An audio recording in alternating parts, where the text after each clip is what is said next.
Central to our project has been the work carried out in 88 schools across 88 schools with 300 teachers and almost 3,000 learners in bringing that theory into practice. So we've asked some students, teachers and teacher mentors involved to give us their experiences today. A few months ago, we had the pleasure of visiting Rosalía de Castro Institute. It's a post-primary school in the centre of beautiful Santiago de Compostela. We were so impressed, right, by the work that they were doing there and the presentation that was given by students Lucía Gil and Berta Maside, and their teacher Alberto, Sacido. So we've invited them to come here today to share the work that they have been doing in the school and to talk to us about their use of the ATS STEM framework and how they have approached it. So I'd like to ask you to come to the stage, please. Thank you.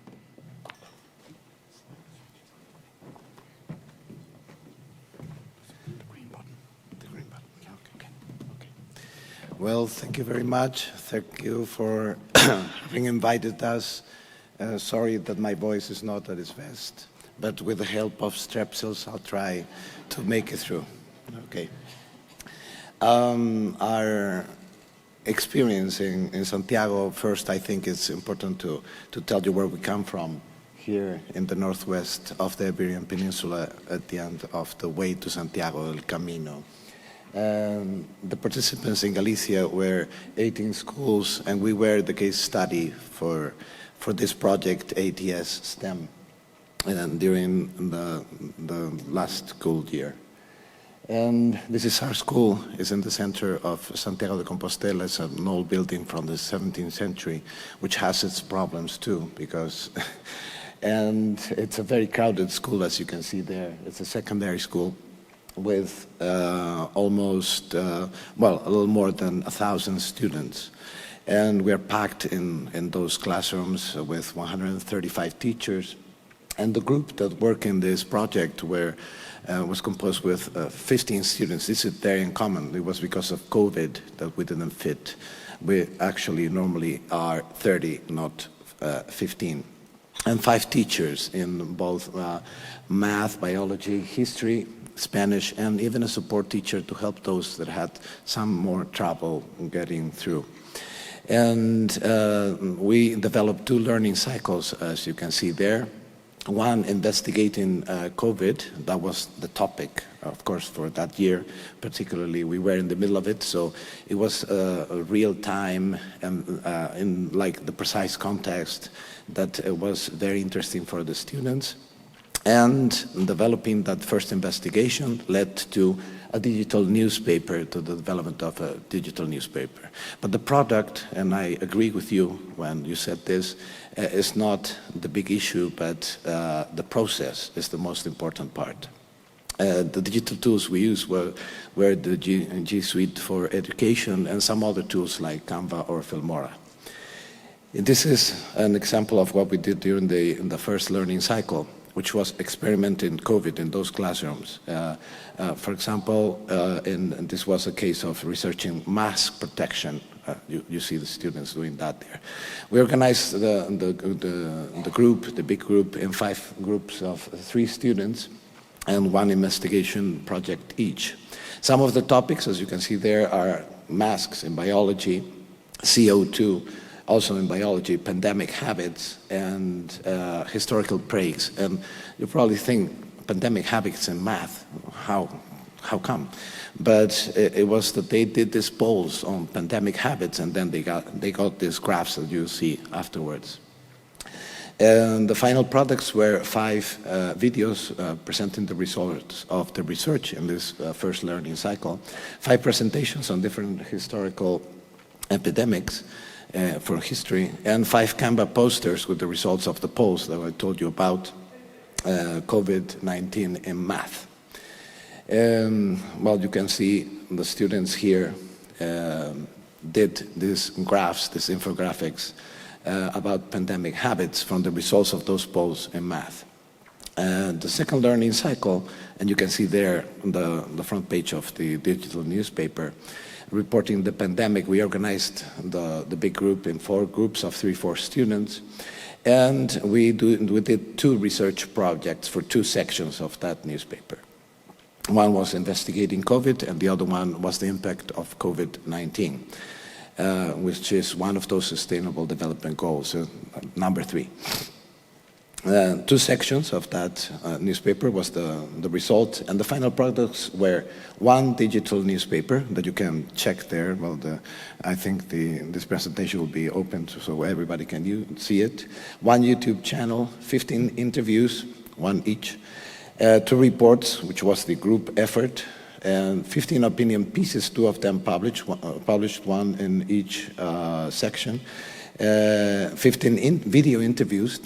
So we also had audiovisual product at the very end, and 2 video reports and 1 video blog. And just to finish, we of course did process talking to the protagonists in the learning cycle too. All those skills that you can see there that we talked about all morning, so I'm not going to, well, they are going to kind of explain to you how they did in each one of those skills. And finally, I think the very important thing about this was assessment. As Eamon said before, the assessment, I think it was one of the big good results of this project, which was done through co-evaluation, 5 groups of 3 or 4 groups of 3-4 students assessed with rubrics each other's works, and this was in the process, and that happened all the time. That was constant feedback from each other. Self-assessment, which is, we had a self-evaluation, personal self-evaluation diary that they had to write on, so they were constantly thinking about how they were learning. And finally, there's also a written self-evaluation rubric on self-assessment done with Google Forms. Finally, of course, the traditional hetero-evaluation from the teacher who, all these teachers evaluated all the students through also rubrics, but also through checklists, notes, and constant feedback during the process. And I think that was the important thing about this. I just brought you, before I pass this to Lucía, one of those self-evaluation or self-assessment videos by Berta. Sobre la comunicación, pues yo creo que aprendimos tanto comunicación escrita, ¿no? Porque realmente todos los trabajos los realizamos mediante ordenadores, escribiendo, y luego los exponíamos. Yo creo que, bueno, lo de exposiciones normalmente no elaboramos muchas, y yo creo que al realizar exposiciones constantes pues te ayudan a expresarte mejor al público y comunicar de manera más fluida, ¿no? Y natural, en vez de tener que siempre chaparte, ¿no? El guión. Yo creo que antes, bueno, pues yo principalmente en cualquier exposición que realizaba pues me elaboraba como lo que iba a decir tal cual, lo escribía y me lo chapaba, y luego simplemente llegaba allí y ponía, bueno, pues hoy voy a hablar sobre, ¿no? Y realmente pues no estaba, ni siquiera lo estaba pensando, ¿no? En cambio, pues por ejemplo, ahora yo estoy hablando sin nada, o sea, yo esto no lo he escrito antes, ¿no? I'll pass this to Lucía, who is going to talk next. Here we go.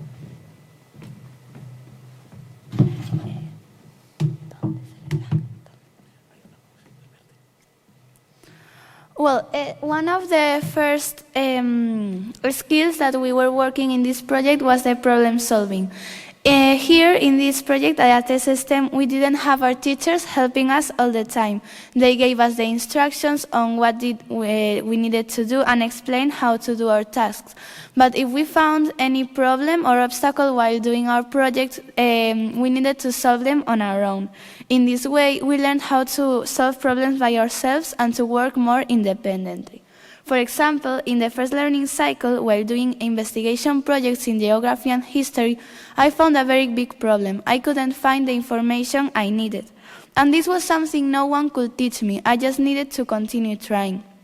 Finally, I found what I wanted, and now it's easier for me to find information. In the second learning cycle, we also found different problems we needed to solve. For example, when the Wi-Fi didn't work correctly while doing online interviews. It was our first online interview, and our teacher wasn't at class at that specific moment, and the video call didn't work. We couldn't ask our parents or teachers in that moment or search for anything in the internet, so we just needed to front our problems. We tried for a long time to solve our issues, and finally it worked, so now therefore we know more about technology and video calls. Another skill we've worked a lot in this project was the creativity and innovation, because this project wasn't like a normal everyday class, where teachers tell you what exercise to do or give you a worksheet that you just need to complete using a simple pen. In ATS STEM project we did last year, things were very different. Teachers gave us some bullet point instructions on what to do, but know how to do it, and we had to elaborate and be creative, developing the details. For example, in this infographic that some of my classmates made, you can see lots of different icons. They used a blue background with black letters so that it stood out, and then they added some colorful graphs to represent all the data. They even added, as you can see, some drawings of electronic equipment around the pink graph. Then lastly, added a sticker of a man working on his computer to make it more eye-catching.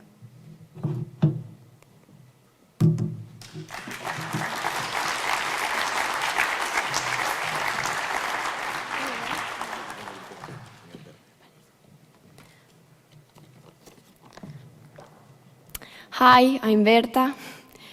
As you can see in the next slide, we carry out interviews and investigations about COVID. With all these activities, we were able to develop different skills, such as gaining self-confidence, fluency, and communication skills. And finally, improving rapport with the audience, as we do in many of our interviews. Via critical thinking, we analyzed the results of our biology experiments, like testing masks. We found that FFP2 masks were the most efficient to prevent the escape of fluid. That is the black video.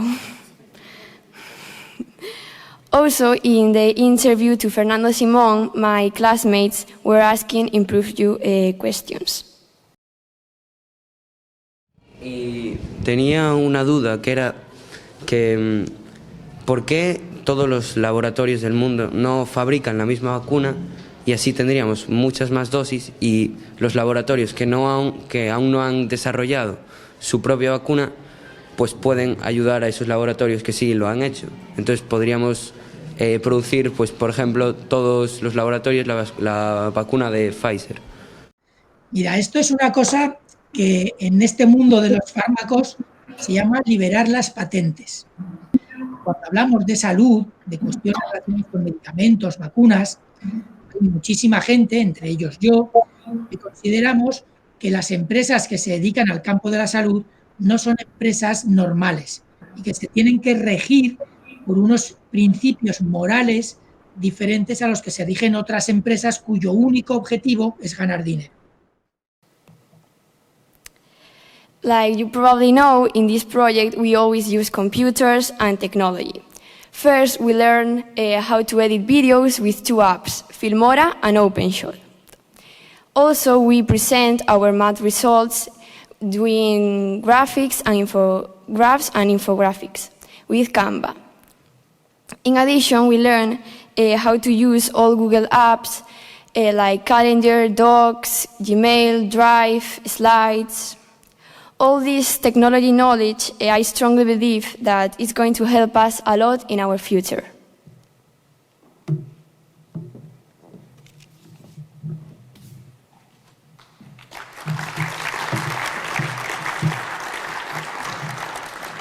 Collaboration. For this competence, I've made a comparative between a traditional classroom and an ATS STEM classroom.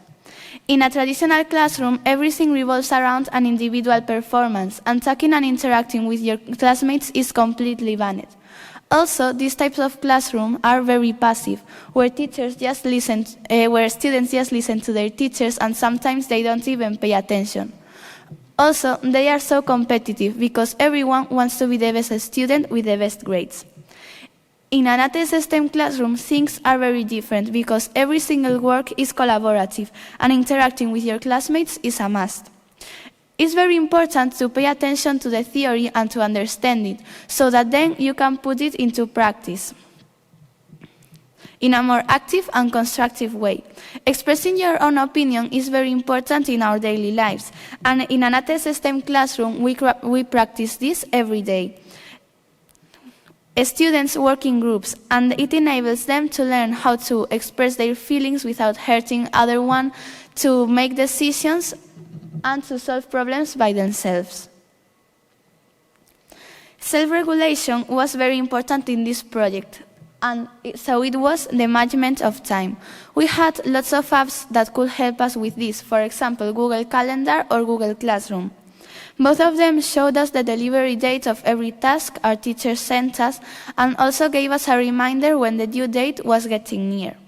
And what about doing everything on the last day? It was just impossible, because in this project we had very large projects that took up to several months. They had lots of steps, and we needed to organize our time correctly to finish them before the allocated time. In addition to this, we had a lot of class presentations that teach us how to control our nerves when talking to public.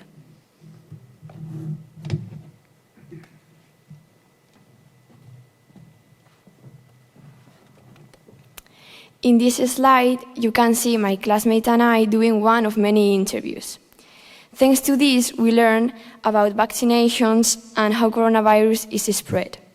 As you can probably guess, in this slide we created presentations with graphs, such as the one you can see on the right-hand side.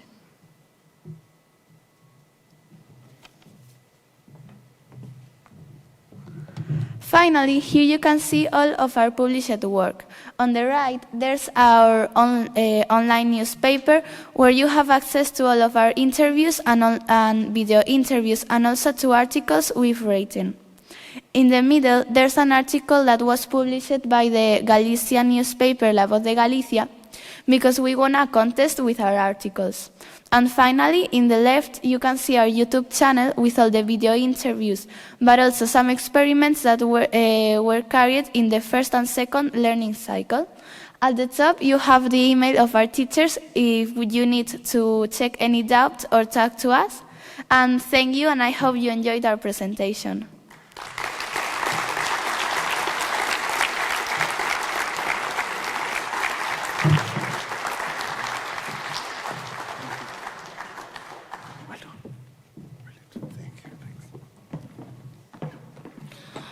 Thanks, Lucía and Berta, for sharing your ATS STEM experiences. I think the student voice is so important in projects like these, and obviously with the spread of schools and so on, and schools, as you know, are very busy places at this time.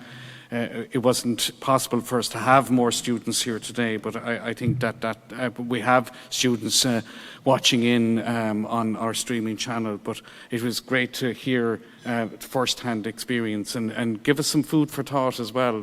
Particularly, I like that the comparison between the traditional classroom and today's classroom, and hopefully that's something that's been made more visible in schools right across Europe. I want to also say that Alberto and his school were recently profiled on Galician TV for the innovative work that they've been doing in the school, so well done on that. Yes? Pardon? Just 13. Yeah. So Lucía is just 13, right? And both of them.